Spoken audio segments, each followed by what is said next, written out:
Well, hello, hello. This is episode 8 of Shadow of the Colossus. And I'm going to be fighting this thing. Admittedly, I'm not sure how long this episode might take, because depending on how the Colossus fight goes, it could either be really quick or it could be really, really long. Which I guess has kind of been the main thing with all these Colossus fights. You know, they're either going to be really quick or they're going to be really long. It just really depends on what the Colossus decides to do and how I decide to respond to it. Fun fact though, I guess I could kind of talk about this because I haven't mentioned it before. So if you look around in the sky, you may notice, though it's kind of hard to see against the sun, but in some cases, like over here, you can very clearly see a light shining straight into the sky. Those are the locations in which I have fought previous Colossi, and the reason those lights are there really is so that in case you want to go back to where you fought a Colossus, they'll lead you back to them. You can actually refight any of the Colossi in the game, in what the game calls a reminiscence mode. I don't think I'll be showing that off, as I'm really just trying to keep this one Colossus per episode. But I figured I might as well mention that because it is kind of a neat visual thing, seeing these pillars of light going into the sky. Alright, so I guess I'm heading this way.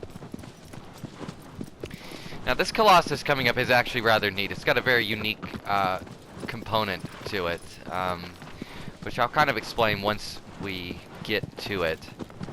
But it's a really neat one. Like this game, I keep saying, oh, that's one of my favorite Colossi. That's one of my favorites. That's one of my favorites. I mean, really, you could argue that any of them could be your favorite. I mean, they're all kind of unique in their own way. They have their own little unique ways in which you defeat them, in which you approach them. So I mean, you could really say that about any of them. But this one in particular, I think, is kind of neat because this one's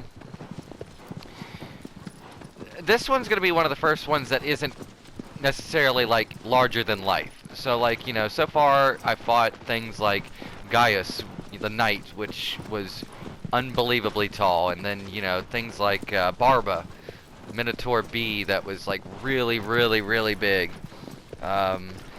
Phaedra, the horse, which was just insanely tall, with those ridiculous legs of its that it had. And this one's a little different though. It's not going for sheer size, and I that's why I kind of like it. It's kind of, if anything, it's just kind of a unique looking Colossi or Colossus. I keep getting those two words confused, the singular and plural versions of that word. I'm also going to stop at this big tree because if you notice, there are a few pieces of fruit up here. If I can shoot them down. That's one. That's two. That's three, and that's four. Okay. So now the trick is just to find them.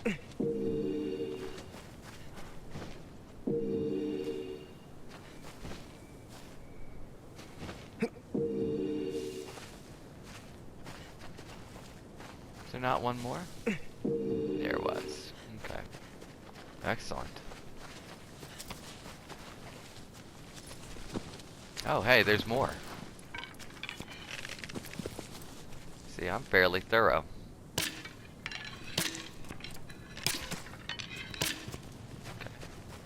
Thankfully, Wander does have has access to an infinite amount of arrows, so that's always a good thing.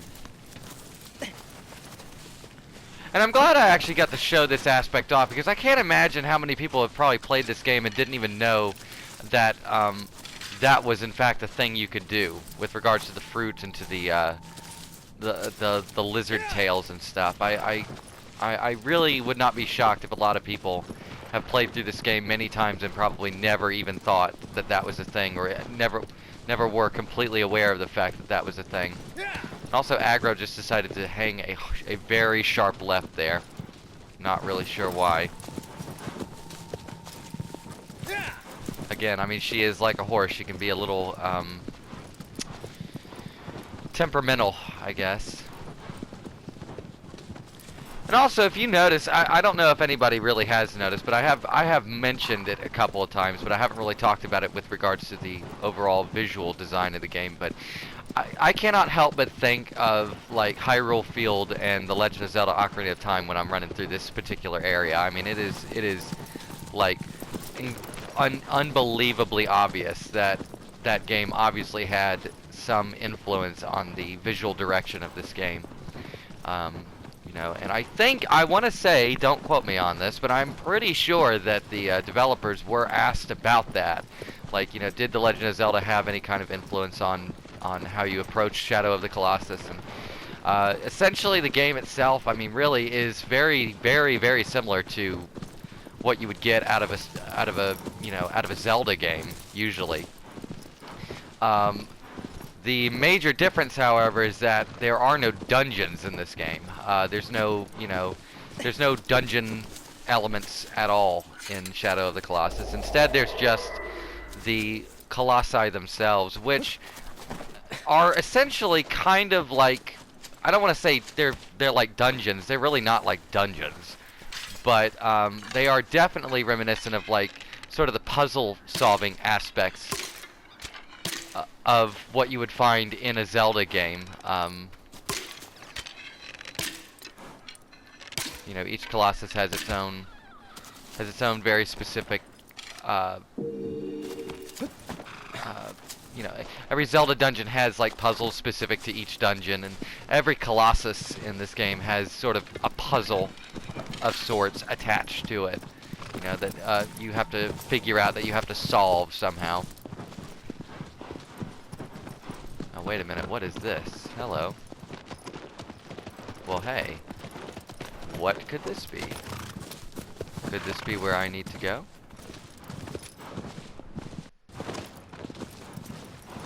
Oh my.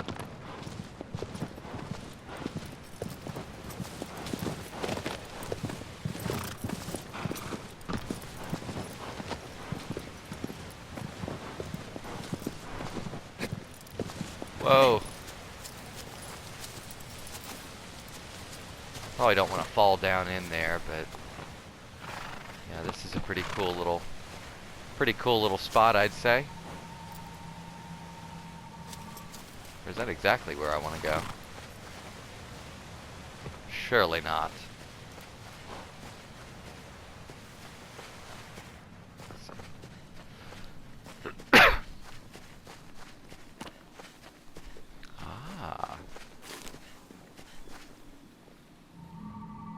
This is the right place.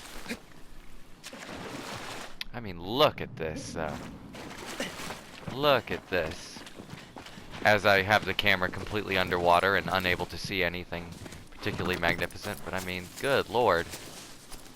See, this is why I always have a strong argument for this remake, because I mean, just stuff like this, I mean, too, but I mean, like this is just, I mean, this just looks phenomenal. You can see little fish swimming.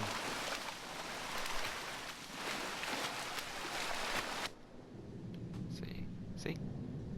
Little fish. Well, not really little fish. Those are pretty big fish.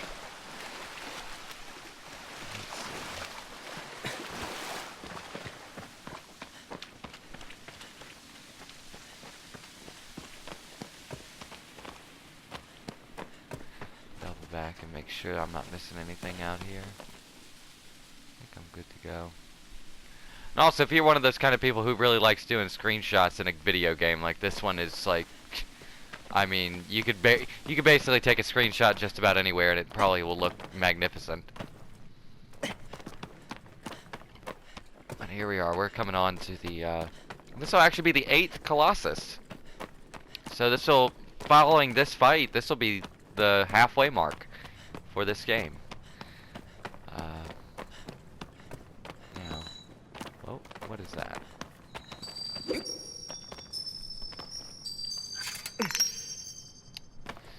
Now, I'm not going to be really focusing on those little coins that I'm picking up. I don't really have a whole lot to say about them. I'm not really going to talk about it because there's really not much to be said. It's kind of a thing that the developers added, Bluepoint specifically added to this version of the game, and they are utilized to unlock something, but I would rather not spoil that. Admittedly, I'm not even bothering trying to get them on this playthrough because I just don't see it's. You kind of have to go well out of your way to go get them. So I'd rather do that in my own free time rather than trying to do it in a playthrough playlist on YouTube.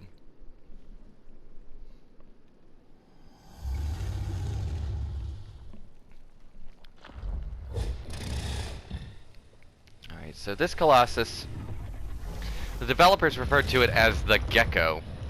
And the unofficial name of it is KuROMORI. And it is very much a gecko. I mean, there's very little else to say. It is a lizard, essentially. It's very, it's a very unique Colossus, just in terms of its design, because this is the only one that is distinctly, lizardy or gecko-y in vibes, so.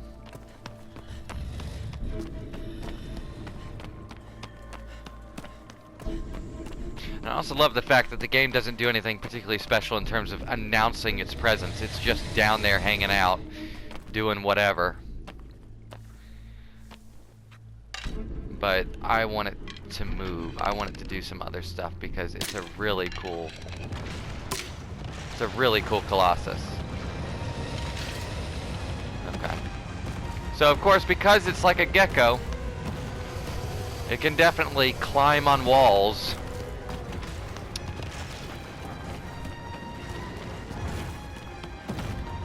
This one also has a very unique attack that it does. And I think it's yeah. So it fires energy bolts from its mouth, but as you can see, the energy bolts, after they explode, they leave a noxious gas. So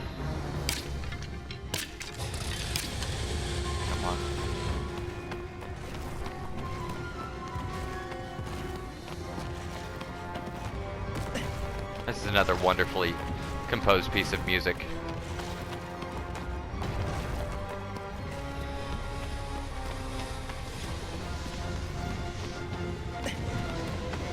And yes, this structure is extremely deep. Like, it goes way, way down. So you can get down to the ground level. Alright, now I just need to figure out where he is. Oh, he's way up there, isn't he? Alright.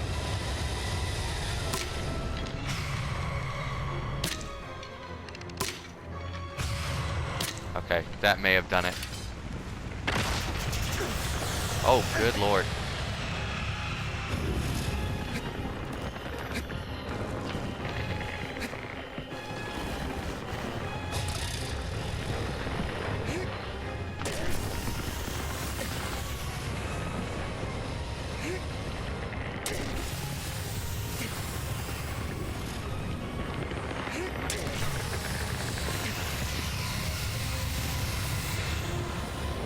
Let's see. Can I get him before he gets back up? That's the real trick. Kinda tough. I don't know.